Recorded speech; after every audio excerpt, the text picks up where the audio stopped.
Queridos compañeros, compañeras, hermanos y hermanas de nuestras gloriosas estructuras organizativas que componemos nuestra madre organización, que es la Gran Confederación de Nacionalidades Indígenas del Ecuador, CONAIE. En primera instancia, este Consejo de Gobierno le debemos a ustedes. En este momento histórico, necesitamos ser absolutamente responsables con nuestra madre organización.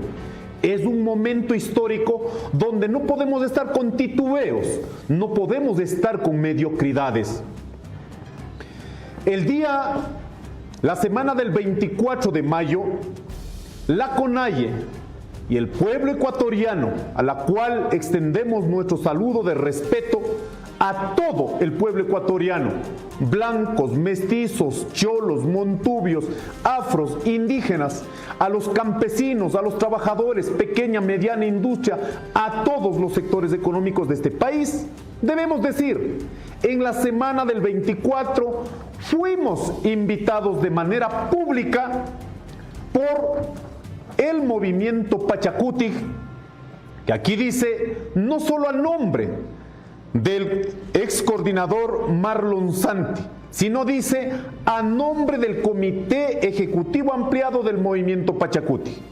Como nuestras decisiones jamás son individuales, inmediatamente convocamos al Consejo Ampliado Presencial de la CONAIE, donde con la participación de las estructuras organizativas y autoridades se llegó a determinar sobre la invitación hecha.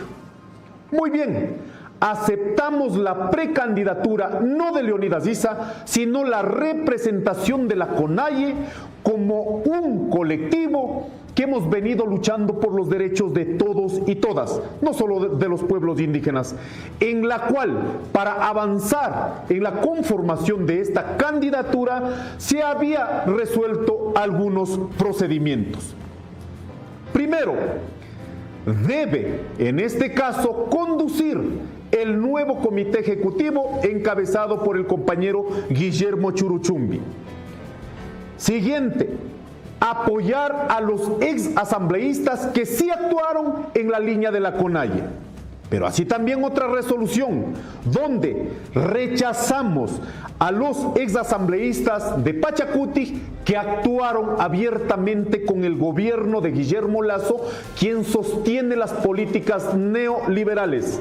Porque además de eso también, en los momentos más trágicos, como fue en el levantamiento de junio, que incluso balearon y muchos de ellos burlaron la bala que pasaron a nuestro vehículo, en este caso, y cuando tenían la oportunidad de votar en un momento de conmoción social, de una crisis política, no lo hicieron, porque están totalmente, en este caso, condicionados por las políticas de Guillermo Lasso, a las cuales dijimos no tienen que participar en ningún espacio electoral, al menos estos asambleístas.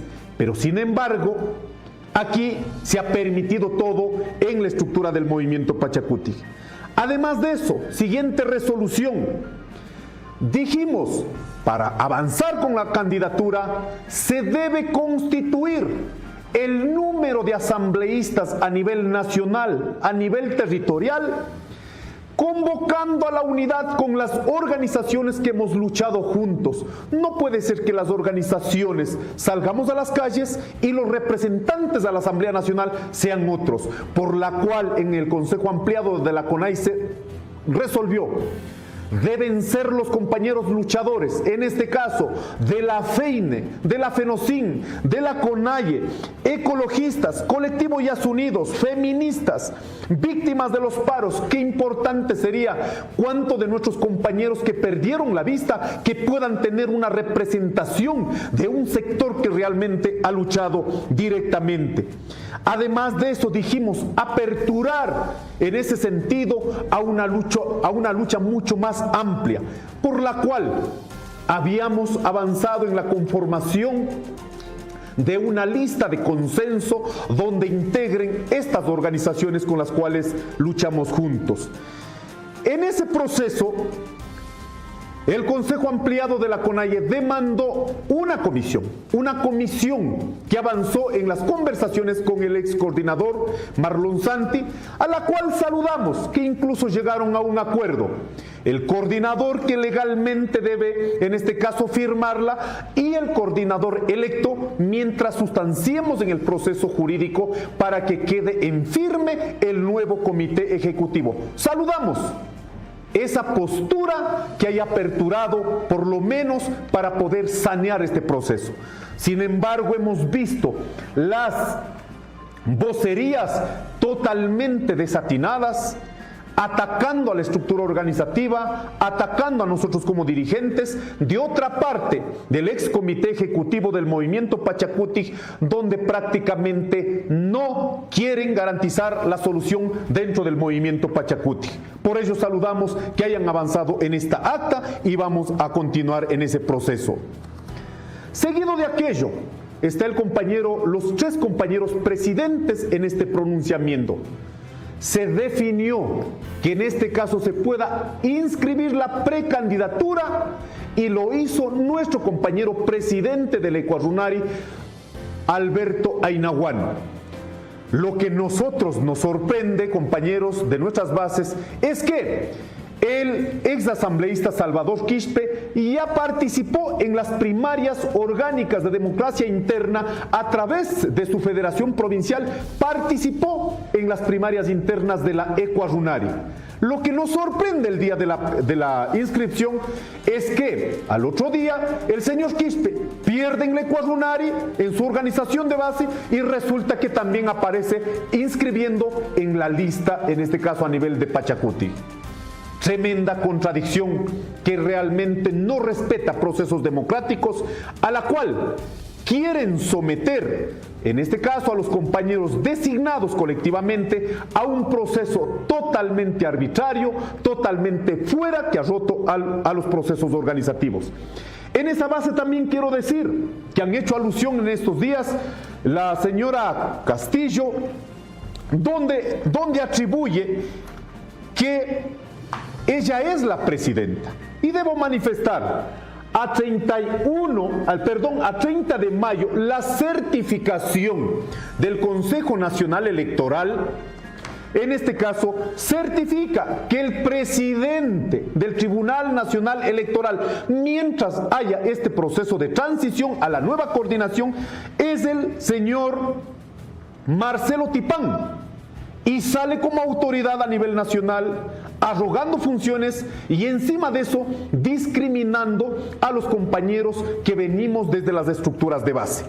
Por ello, con todos estos elementos, el día de ayer se ha hecho una valoración absolutamente responsable, respetuosa, en las cuales se ha llegado a las siguientes resoluciones.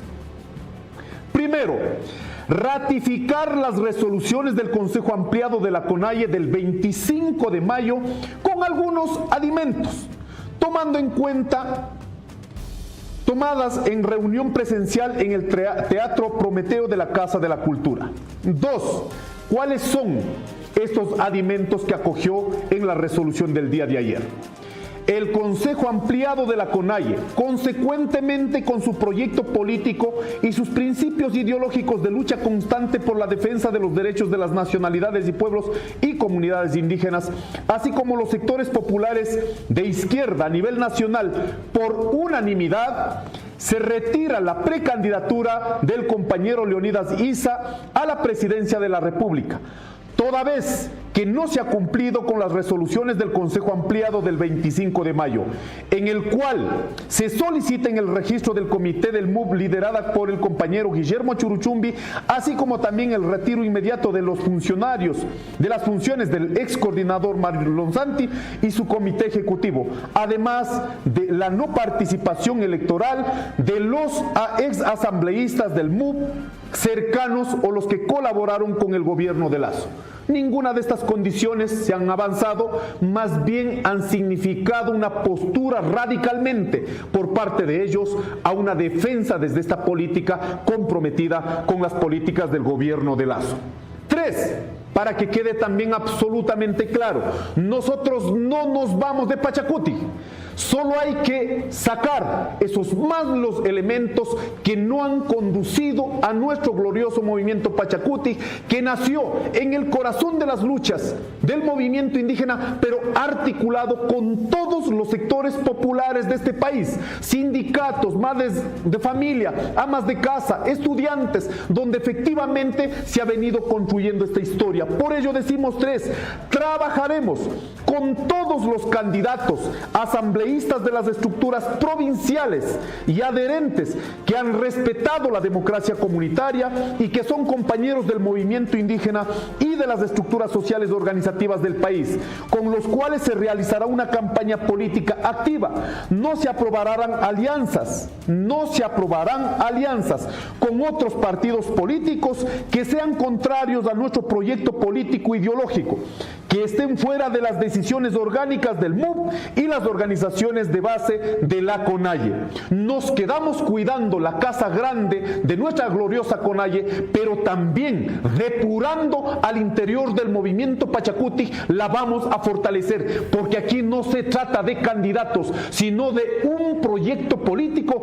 Cada uno de los dirigentes o cada uno de los adherentes debemos sostener, desapegados del poder, para conducir un proyecto político de transformación en este país. 4.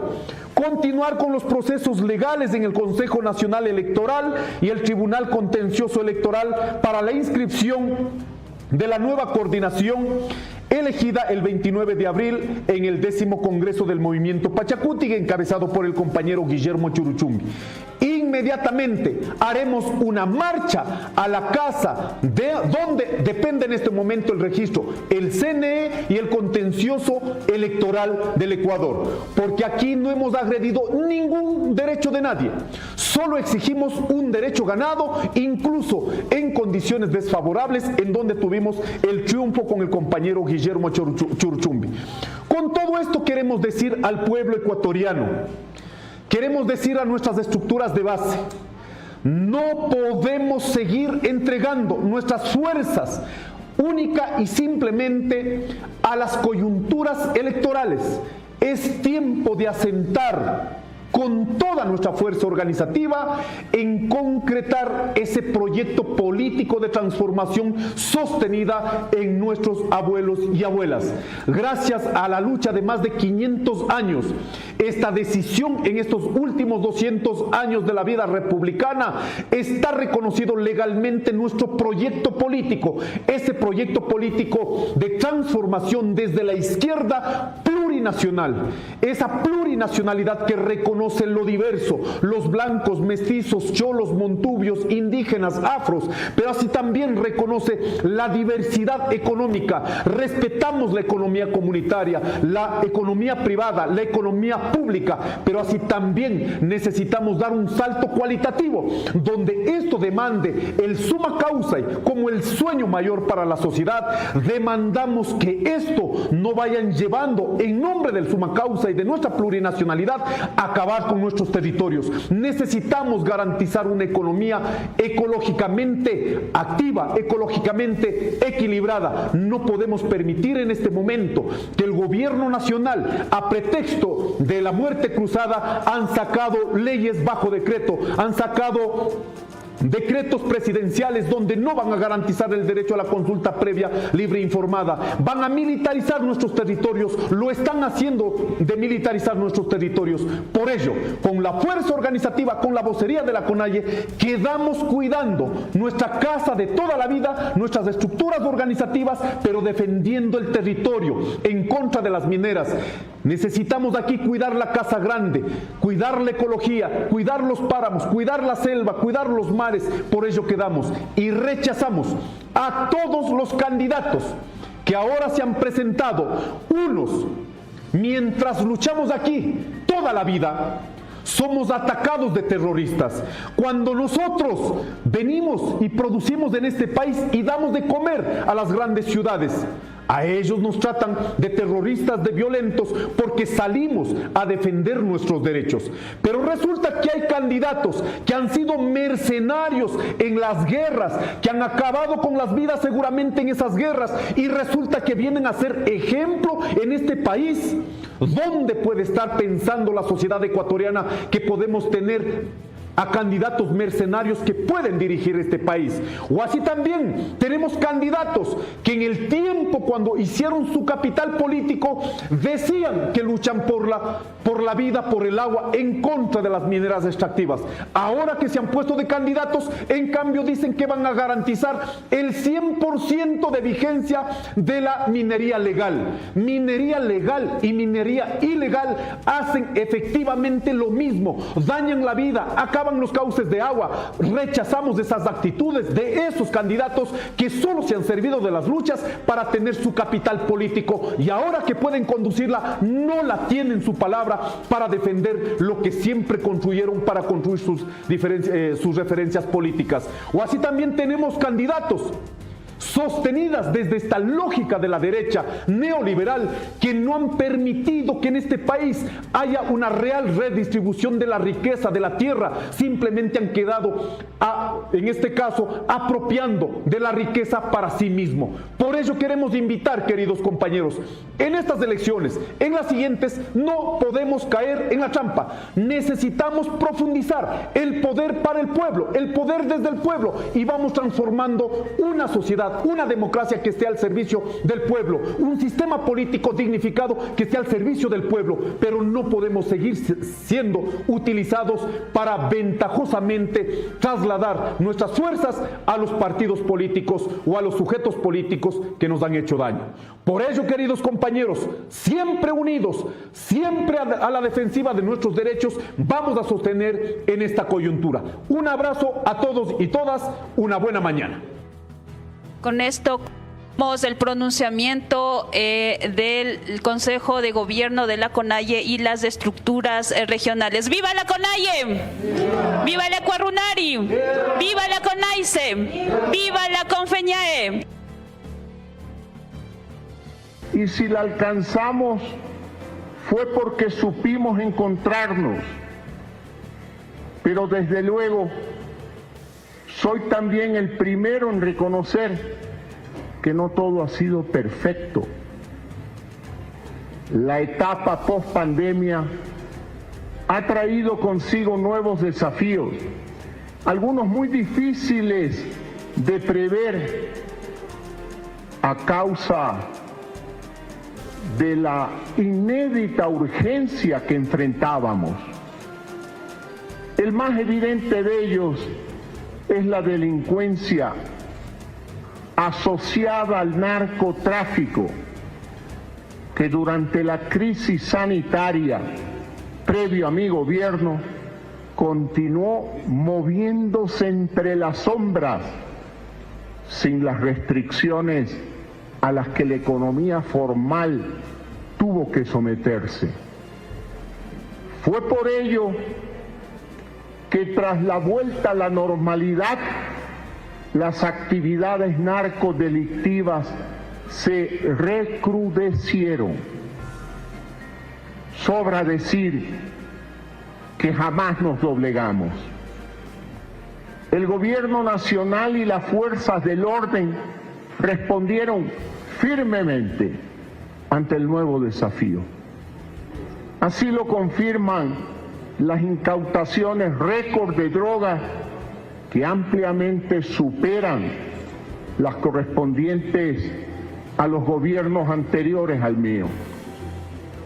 Y mientras tanto, a lo largo de todo este tiempo, en lugar de escuchar críticas constructivas desde la oposición, más bien tuvimos que enfrentar ataques que se han caracterizado por un solo y definitivo rasgo: la deslealtad institucional y la deslealtad con el pueblo ecuatoriano. Me refiero a artimañas politiqueras que han violentado nuestro marco legal, como por ejemplo someter al país a infundados juicios políticos que violaban el mínimo récord jurídico y moral. Cuando hace 2 semanas tomé la decisión de disolver la Asamblea Nacional para así dar paso a la convocatoria a nuevas elecciones anticipadas, no lo hice para evitar un juicio que muy seguramente lo hubiéramos ganado, sino para frenar este macabro plan de usurpación institucional que hoy sigue en marcha desvergonzadamente a plena vista de todos. Algunos dirán que estos temas impactan poco al ciudadano de a pie, que enfrenta otro tipo de problemas y alberga otros anhelos. Reconozco que algo de verdad puede haber en ello.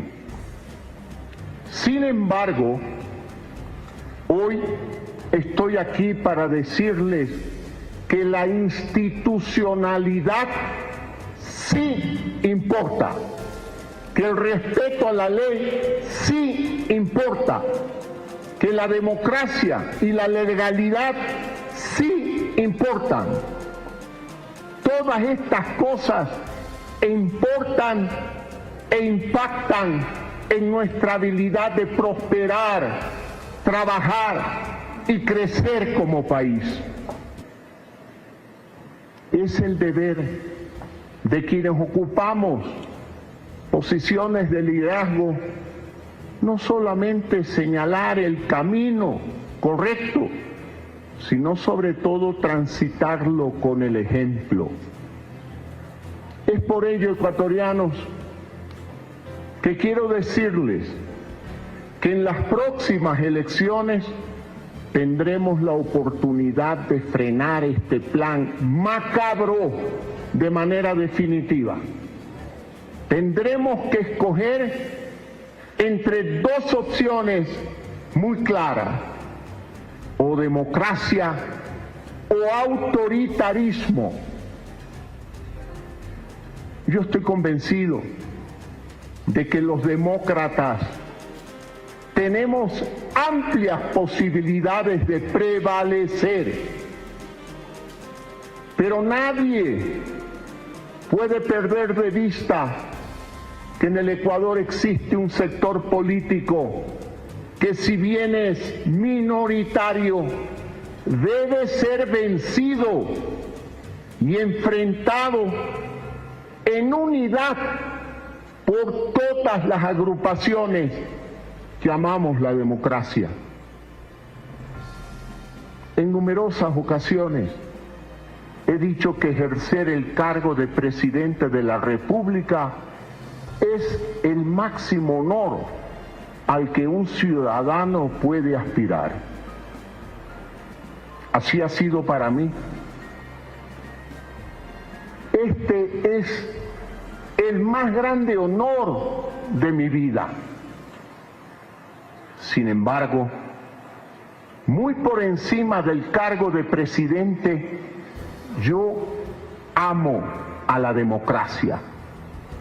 Muy por encima de la presidencia, yo amo la libertad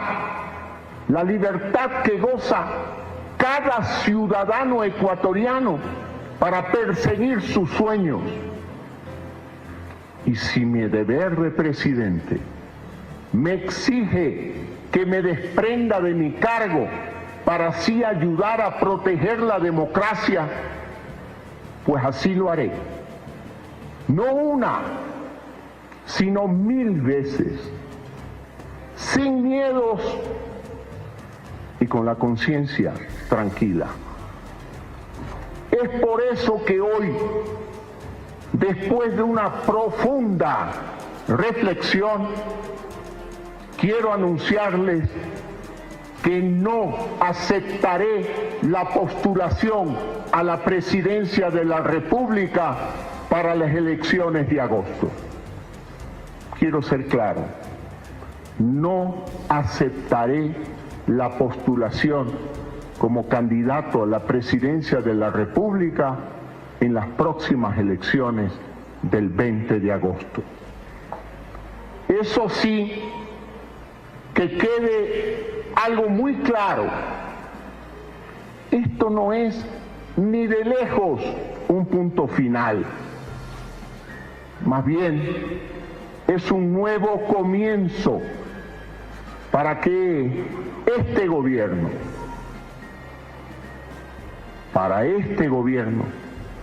el trabajo no se detiene, al contrario, se va a redoblar. No tiene ningún sentido para mí hacer campaña cuando el país me necesita dedicado a los ciudadanos, cuando hay aún metas por alcanzar y desafíos que superar. Hoy mismo seguiremos con nuestra agenda de trabajo que pone muy por encima de cualquier disputa política el sentir de ustedes, los ciudadanos. Por otro lado, yo sigo creyendo en el encuentro entre ecuatorianos. Creo que sumando nuestras voluntades podemos lograr mucho más que como individuos aislados. Fue este el espíritu que un día me guió hasta aquí y que me sigue guiando hoy en esta decisión. En cada contienda democrática uno tiene un rol vital que desempeñar, ya sea como candidato, como un orientador de opinión o como un votante. Lo importante es reconocer ese rol con sabiduría y dar lo mejor de uno mismo. Para esta elección yo he definido mi lugar y asimismo quiero invitar a todos los sectores democráticos a reflexionar sobre el papel que jugarán en los meses venideros.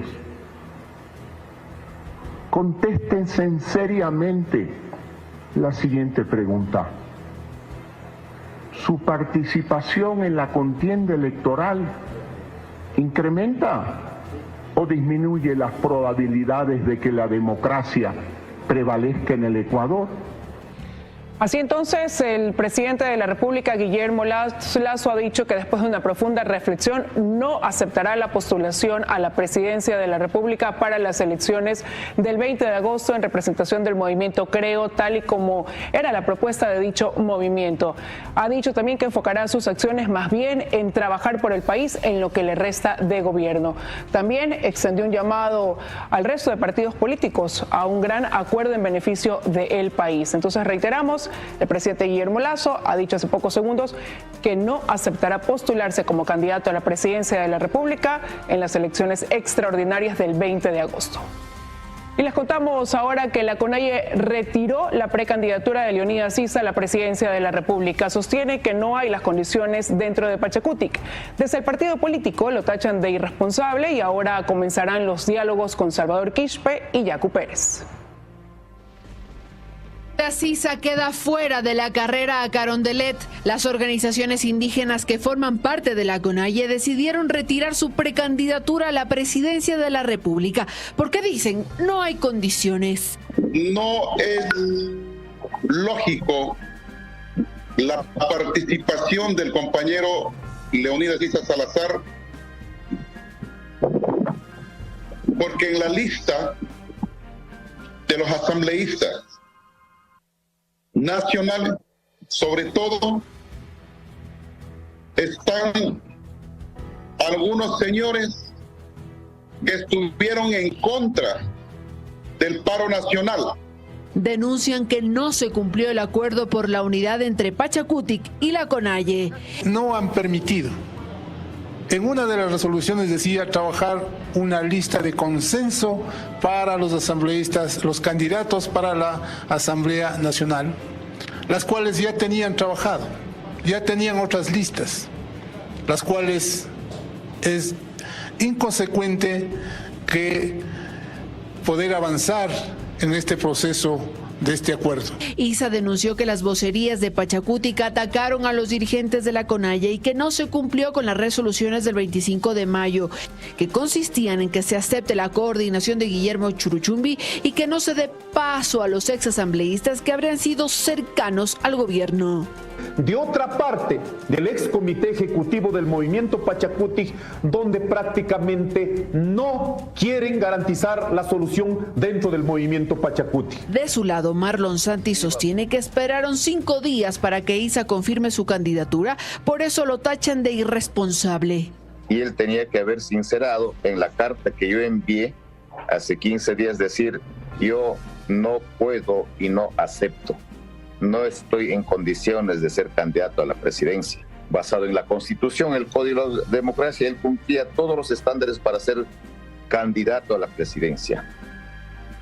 Pero si él quería que le llevemos en hombros para que firme o se inscriba.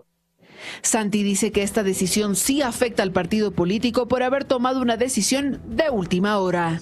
Él es el que incumple las normas y los acuerdos, las decisiones.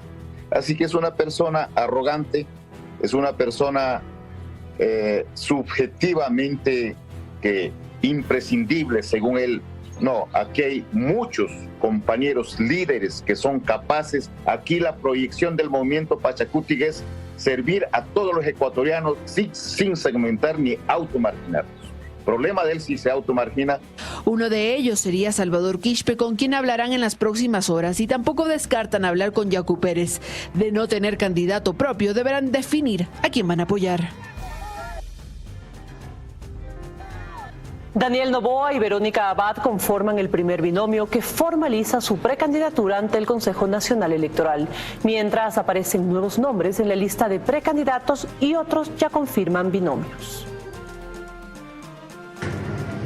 No fue el primero en anunciar su intención de correr por la presidencia, pero sí el primero en aceptar su precandidatura ante el Consejo Nacional Electoral, dentro del proceso de primarias. El exasambleísta Daniel Noboa llegó la mañana de este viernes a las instalaciones del organismo en Quito para poner su firma y formalizar su deseo de llegar a Carondelet. En ese objetivo lo acompañará la ex candidata a la alcaldía de Cuenca, Verónica Abad.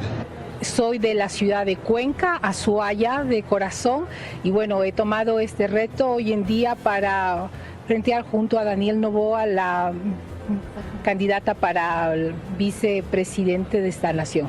Ambos forman la alianza electoral ADN 2023. Van respaldados, entre otros, por el movimiento Movere, ex Alianza País, lista 35. En tanto que en las últimas horas se conoció que la ambientalista Andrea González Nader será candidata a la vicepresidencia de la República junto con Fernando Villavicencio. González ha sido candidata a asambleísta y a viceprefecta del Guayas. En esta última participó de la mano de Unidad Popular. Además, el exdirigente de juntas parroquiales Bolívar Armijos se suma a la carrera presidencial. Pongo a disposición del pueblo ecuatoriano mi capacidad, experiencia y liderazgo para cambiar la historia del país. Armijos irá acompañado del pastor evangélico y abogado Gerson Almeida, quien en 2021 intentó llegar a la presidencia por el Movimiento Ecuatoriano Unido, fundado por el hermano del expresidente Lenín Moreno. Esta vez, Almeida irá con Armijos, auspiciado por el Movimiento Amigo.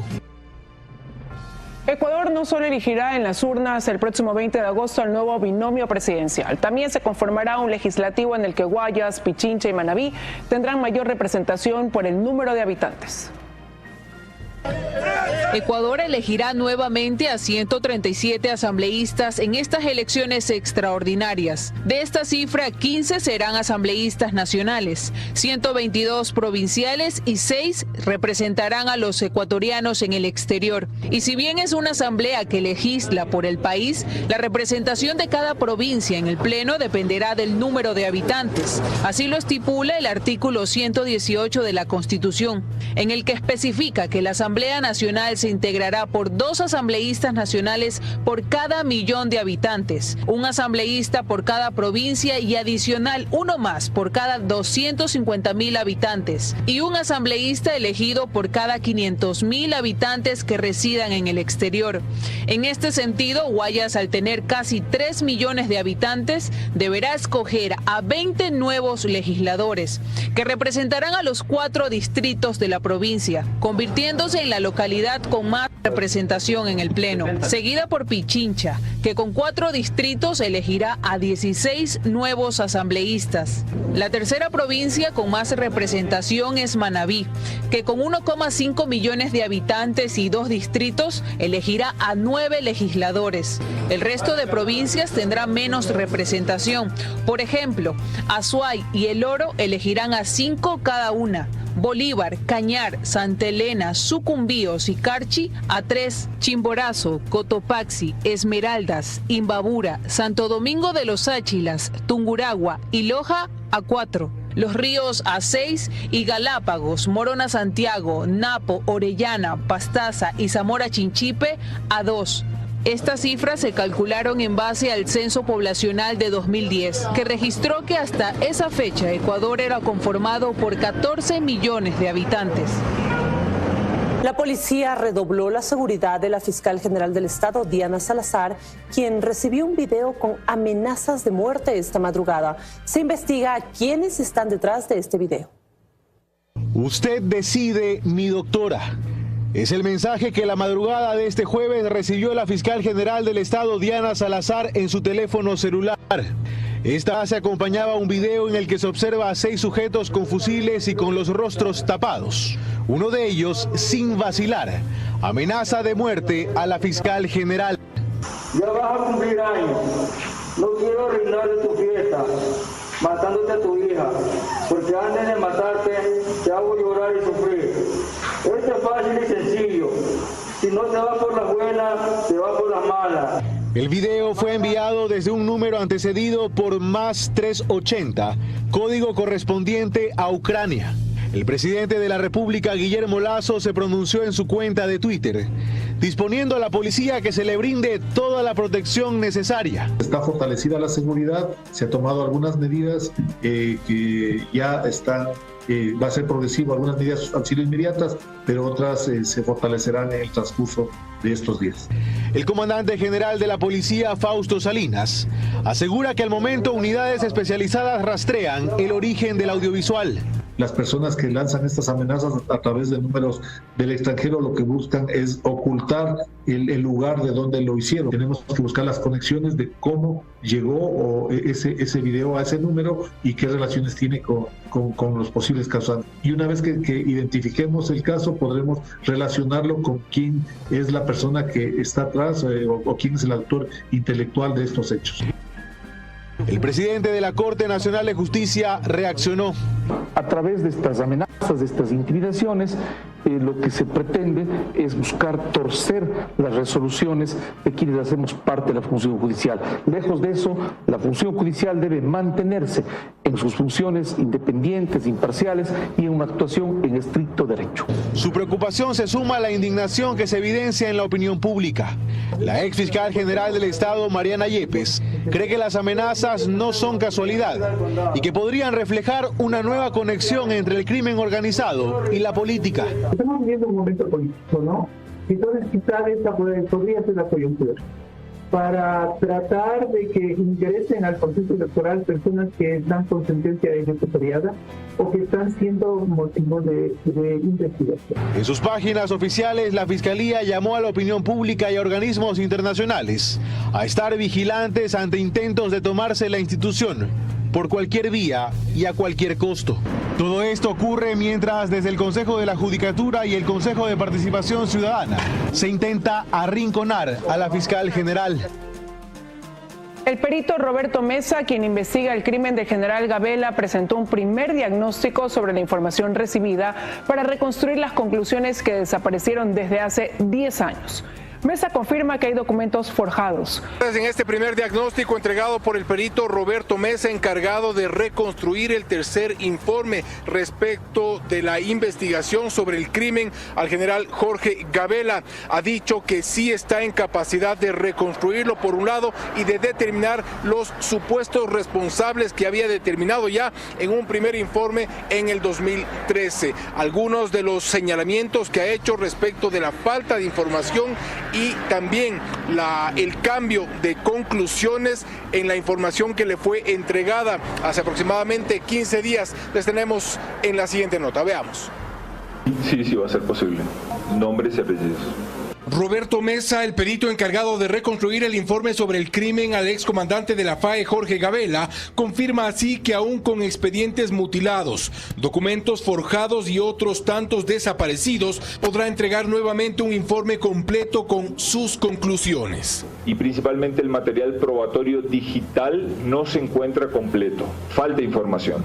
Ha hecho un primer diagnóstico sobre el expediente que le entregaron. En las 18 cajas que recibió aparece el famoso tercer informe, pero incompleto y forjado.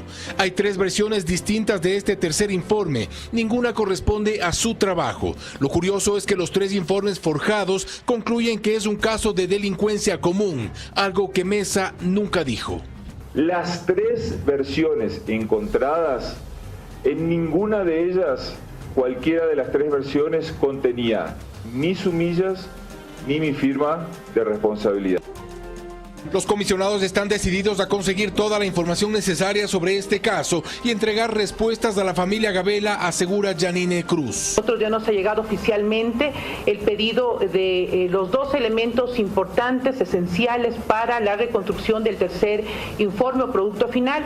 Mesa también muestra el correo electrónico que recibió de parte del entonces viceministro de Justicia Augusto Ochoa en 2014.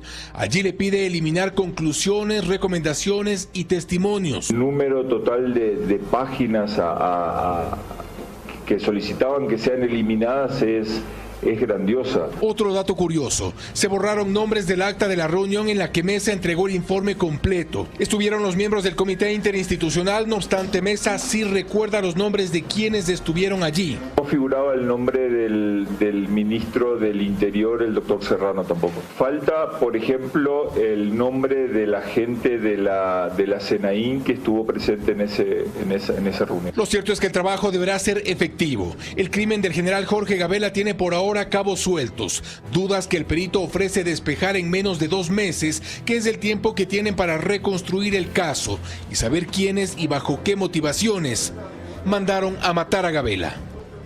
Y bien, de momento tanto el perito Roberto Mesa como los comisionados del caso Gabela esperan la respuesta de la Corte Constitucional para extender los plazos de entrega de este informe. De momento se trabaja ya en el proceso de reconstrucción de este tercer producto, el cual incluiría las conclusiones, como se ha dicho, respecto del móvil del crimen y los supuestos responsables.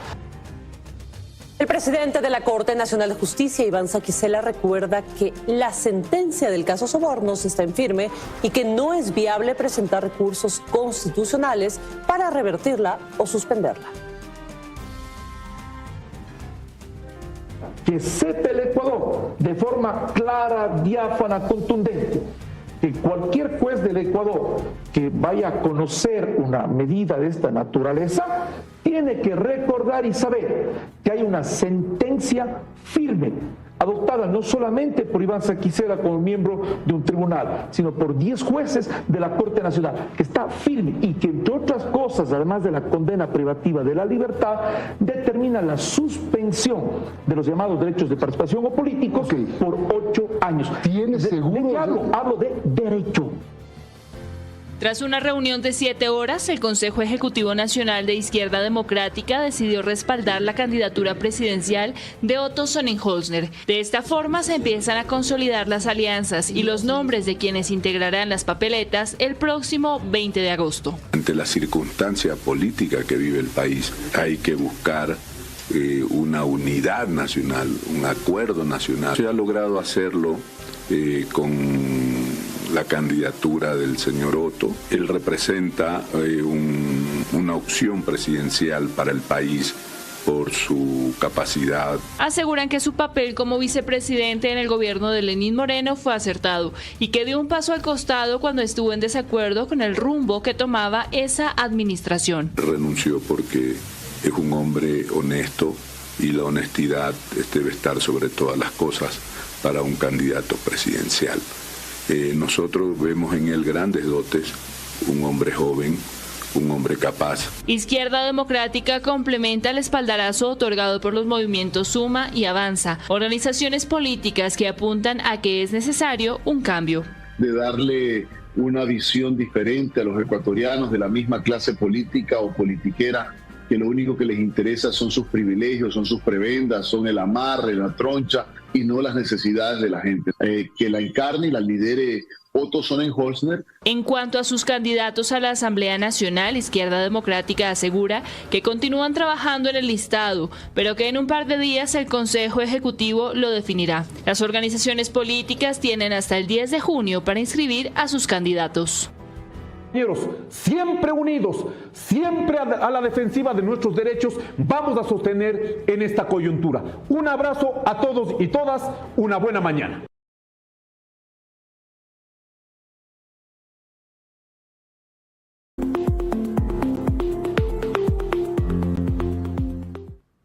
Le doy la bienvenida a Diana Salazar, fiscal general del Ecuador. Fiscal, gracias por estar aquí.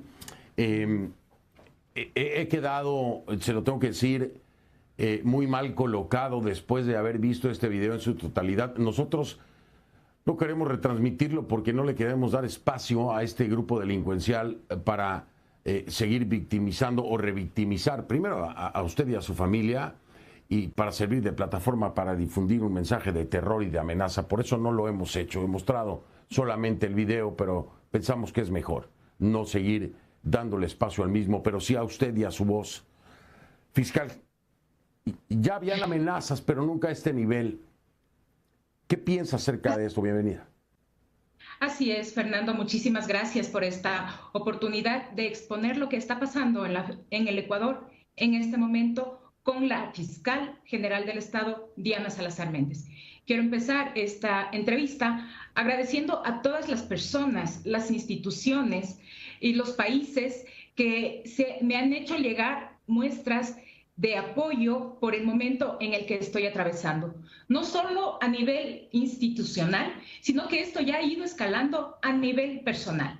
Y además deberíamos tener en claro que no es un tema casual, sino que ha ido escalando desde los intentos de la Asamblea Nacional por adelantar un juicio político y que se vieron truncados por la muerte cruzada. Posterior, el Consejo de la Judicatura pretendió suspender a la fiscal general del Estado sin tener la competencia para ello, pero antes fraguando un asesinato a la reputación de la fiscal general con base en falsas acusaciones de que se habían encontrado similitudes en la tesis de grado. Toda una falsedad. Lo único que están es realizando el camino para sacarme del cargo. Como el Consejo de la Judicatura se dio cuenta que no tiene la potestad para suspender a la fiscal general, han avanzado hacia el Consejo de Participación Ciudadana y Control Social, organismo que menor aún tiene la competencia para observar las acciones o actividades de la fiscal general del Estado. Y bueno, no conformes con esto, han llegado estas amenazas, y es que hay que ver el contenido de estas, que manifiestan por las buenas o por las malas. Esa es la situación. No nos queda la menor duda. Es decir, que todo el contexto... Perdón, fiscal. Todo el contexto que me está dando es para establecer que desde su perspectiva hay una persecución en su contra. Por cierto, no le voy a dar mi juicio de valor a esto, pero a mí me llama mucho la atención. Quiero leerlo para que entiendan lo que dice Diana Salazar. Una de aquellas que está promoviendo este tema del supuesto delito de la fiscal, del presunto delito de la fiscal en torno al tema del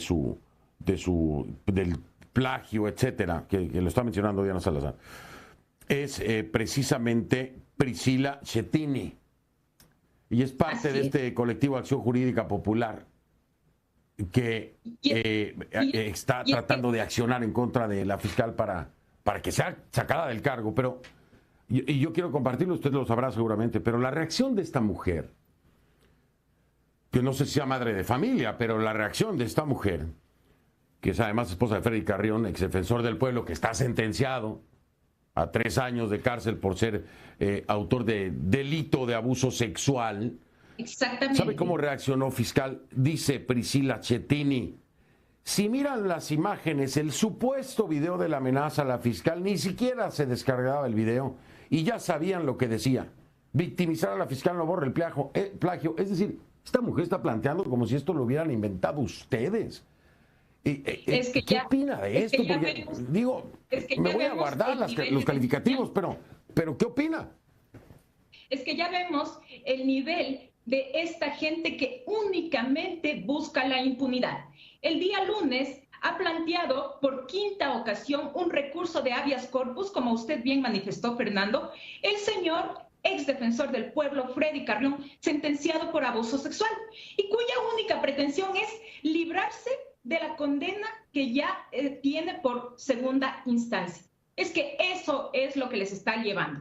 Y no sumado o se suman a ellos también aquellos grupos que se han visto afectados por las decisiones de la máxima autoridad de la Fiscalía General del Estado. Me refiero a aquellos sentenciados que se encuentran en calidad de prófugos y que ahora no pueden candidatizarse para estas elecciones. Por eso es que han optado incluso por tratar de obtener medidas cautelares de forma irregular. Es que es todo un conjunto de personas que solamente buscan la impunidad y que la criminalidad reine en el país. Diana, le voy a hacer una pregunta fuerte, pero creo que lo amerita y la respuesta tendrá que ser igual, me parece, por el nivel de alarma y de alerta que hay. Usted acaba de definir a alguien que para mí tiene nombre y apellido, y sería Rafael Correa. Rafael Correa. Y le pregunto directo y me responde después de la pausa. ¿Usted sospecha, cree o tiene elementos para creer que quien está detrás de todo esto, incluida esta amenaza de muerte, es Rafael Correa? ¿Es lo que usted cree? Dígamelo después de la pausa. Es Diana Salazar, la fiscal general del Ecuador, quien está conmigo. Ya ven. Estoy de vuelta con Diana Salazar, que es la fiscal general del Ecuador, quien ha recibido un video en la madrugada del día de hoy amenazándola de muerte a ella e incluso a su hija. Fernando Villavicencio, ex asambleísta, ahora candidato o precandidato a la presidencia, estuvo aquí en el programa precisamente para hablar acerca de su candidatura. No se frenó en Twitter, además de apoyarla. Él directamente dice, es claro el mensaje de dónde viene en un trino, ¿no? Machi Rafael Correa. Y yo le pregunto a Diana Salazar, después de haber escuchado lo que me decía, ¿usted también piensa lo mismo? ¿Es Rafael Correa quien está detrás de todo esto? Es que no se trata solamente de Rafael Correa, se trata de una estructura. Rafael Correa representa al líder de una estructura criminal y no lo dice la fiscal general, sino la sentencia condenatoria. Y son varios los sentenciados y prófugos que están deseosos de recuperar el poder y de generar impunidad. Esta es la primera autoridad que ha procesado autoridades aún estando en el ejercicio del poder, como en el ejemplo del ex Contralor General del Estado. Entonces son varias personas que se han unido para tener la iniciativa de generar impunidad en el país a través de, en primer lugar, perseguir a la fiscal a través de las instituciones, como no consiguen destruir la reputación de la fiscal con mentiras y falsedades, porque eso ya se ha venido desmontando también y no se sostendrá en el tiempo, y finalmente con amenazas a la integridad, no solamente en lo personal, sino también se han atrevido a tocar lo más sagrado que tiene el ser humano, a su familia. Diana Salazar, la mujer. En este momento estoy hablándole a la mujer, Diana Salazar, no a la fiscal general. Es admirable una madre soltera siendo fiscal general del Ecuador. Y cualquier mujer lo puede entender. Yo como hombre lo entiendo y lo admiro. Diana Salazar, la mujer hoy, ¿tiene miedo? ¿Tiene pánico? Es decir, la amenaza contra la muerte... Contra la vida de uno, perdón, la amenaza de muerte contra la vida de uno, a veces uno la puede llevar. Lo digo por experiencia y usted también lo sabe. Pero cuando le amenazan a su hija, fiscal, cuando a Diana, la madre, le amenazan a su hija, ¿qué ha provocado esto, Diana? ¿Cómo se siente la madre con esto, con respecto a esa amenaza contra su hija? Me siento indignada porque han tocado lo más sagrado que tengo en mi vida. Y esto únicamente me llena de mayor coraje para continuar en esta lucha contra la impunidad. Usted es muy valiente para responder así, Diana, bajo estas condiciones. ¿Qué espera, por ejemplo, de la comunidad internacional ante esto? Le estoy hablando de la CIDH, del propio sistema interamericano, de la OEA, incluso a veces de la Unión Europea, del propio Estados Unidos. Esto no es cualquier cosa. Han amenazado de muerte a una madre soltera que además es fiscal general del Ecuador. ¿Qué espera de la comunidad internacional? ¿Ya ha recibido respuestas? ¿Se siente satisfecha con el respaldo?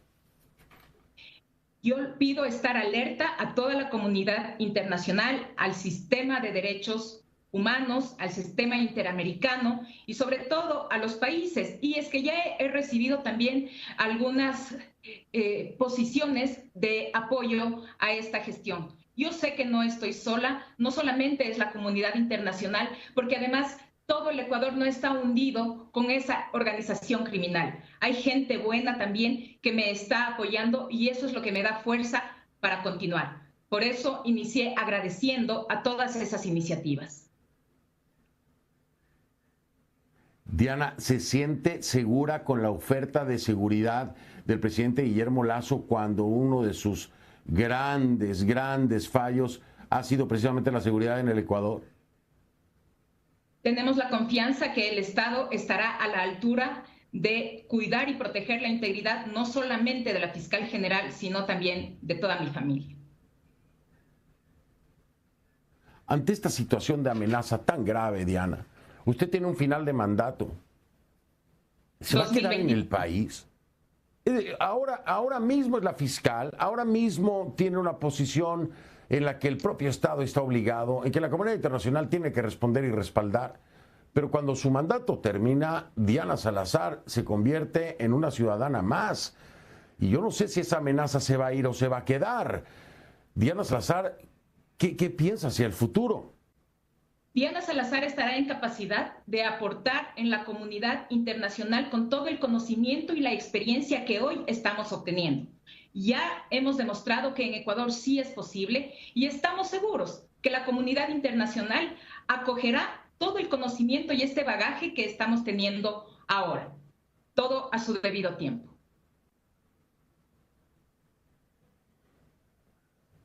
Entonces, fiscal, está amenazada usted de muerte, su hija también, pero esto no va a cambiar. Sus acciones, su trabajo, sus posturas en adelante. Es decir, de ayer a hoy ni se va a esconder, ni está paralizada por el terror o el temor de que la amenacen a usted y a su hija de muerte, sino que al contrario sigue hacia adelante, Diana Salazar. Así es, porque esa es mi obligación. Yo me debo a la ciudadanía, a la sociedad y así voy a continuar, actuando con contundencia en todos los casos.